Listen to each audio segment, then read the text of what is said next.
Share बाजार में आने वाला है बड़ा बदलाव।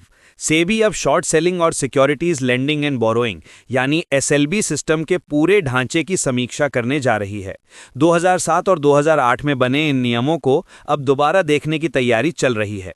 तो आखिर क्या है ये शॉर्ट सेलिंग और एसएलबी सिस्टम और क्यों जरूरत पड़ी इसे बदलने की, आइए जानते हैं इस वीडियो में विस्तार से। भारतीय प्रतिभूति और विनिमय बोर्ड यानी सेबी के चेयरमैन तुहिन कांत पांडे ने शुक्रवार को एक अहम घोषणा की। उन्होंने कहा कि सेबी जल्द ही एक वर्किंग ग्रुप बनाएगा जो शॉर्ट सेलिंग और एसएलबी फ्रेमवर्क की गहन समीक्षा करेगा। ये कदम भारतीय शेयर बाजार में पारदर्शिता और निवेशकों के भरोसे को और मजबूत करने के लिए उठाया जा रहा है। सबसे पहले बात करते हैं शॉर्ट सेलिंग की। शॉर्ट सेलिंग एक ऐसी ट्रेडिंग रणनीति है जिसमें निवेशक किसी शेयर के गिरते दामों से मुनाफा कमाने की कोशिश करता है। उदाहरण के तौर पर मान लीजिए आपको लगता है कि किसी कंपनी का शेयर अभी 1000 रुपये का है, लेकिन कुछ दिनों में ये 800 रुपये पर आ जाएगा। तो आप क्या करते हैं, आप वो शेयर उधार लेकर बेच देते हैं 1000 रुपये में, और जब शेयर का दाम 800 रुपये तक गिर जाता है तब आप उसे खरीद कर वापस लौटा देते हैं। इस तरह आपको 200 रुपये का फायदा हो जाता है। सेबी ने 2007 में शॉर्ट सेलिंग का फ्रेमवर्क तैयार किया था, लेकिन तब से अब तक इसमें कोई बड़ा बदलाव नहीं किया गया है। अब बाजार की स्थितियां, तकनीक और निवेशक व्यवहार सब बदल चुके हैं, इसलिए सेबी इस पूरे सिस्टम को नए सिरे से देखने जा रहा है। अब बात करते हैं securities lending and borrowing system यानी एसएलबी सिस्टम की। यह व्यवस्था 2008 में शुरू हुई थी।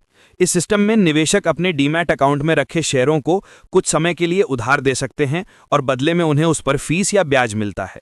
यानी अगर आपके पास कोई शेयर पड़ा है जो आप फिलहाल बेचना नहीं चाहते, तो आप उसे किसी ट्रेडर को कुछ समय के लिए उधार देकर उस पर एक्स्ट्रा इनकम कमा सकते हैं।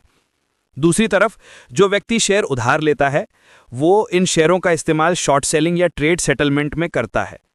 इस पूरी प्रक्रिया की सुरक्षा और पारदर्शिता के लिए क्लियरिंग कॉरपोरेशन जिम्मेदार होती है, जो लेनदेन की गारंटी देती है।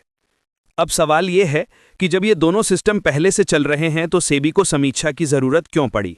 दरअसल शॉर्ट सेलिंग और एसएलबी सिस्टम दोनों ही 15-17 साल पुराने फ्रेमवर्क पर चल रहे हैं। बीच बीच में कुछ संशोधन हुए जरूर हैं, लेकिन ये ग्लोबल मार्केट स्टैंडर्ड्स के मुकाबले अब भी पिछड़े हुए माने जाते हैं। नए वर्किंग ग्रुप का उद्देश्य होगा इन दोनों प्रणालियों को आधुनिक बनाना, जोखिम घटाना और निवेशकों के लिए इसे ज्यादा भरोसेमंद बनाना।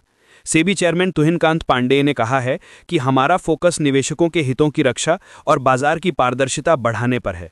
उन्होंने बताया कि शॉर्ट सेलिंग और एसएलबी सिस्टम के साथ साथ स्टॉक ब्रोकर नियम और म्यूचुअल फंड रेगुलेशन की भी समीक्षा चल रही है। जब उनसे विदेशी पोर्टफोलियो निवेशकों के भारत से निकलने को लेकर सवाल पूछा गया तो उन्होंने कहा कि एफपीआई को भारत की ग्रोथ स्टोरी पर पूरा भरोसा है।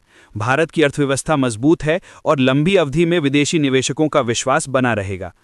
तो साफ है कि सेबी अब भारतीय शेयर बाजार को अगले स्तर पर ले जाने की तैयारी कर रही है, जहां पुराने नियमों को अपडेट किया जाएगा ताकि बाजार और अधिक पारदर्शी, सुरक्षित और निवेशकों के लिए भरोसेमंद बन सके। अगर आपको ये जानकारी उपयोगी लगी हो तो इस वीडियो को लाइक करें, अपने दोस्तों के साथ शेयर करें और हमारे चैनल को सब्सक्राइब करना ना भूलें ताकि आपको शेयर बाजार से जुड़ी हर बड़ी खबर सबसे पहले मिले। देखते रहिए, हम फिर मिलेंगे ऐसे ही एक और फाइनेंस अपडेट के साथ। धन्यवाद।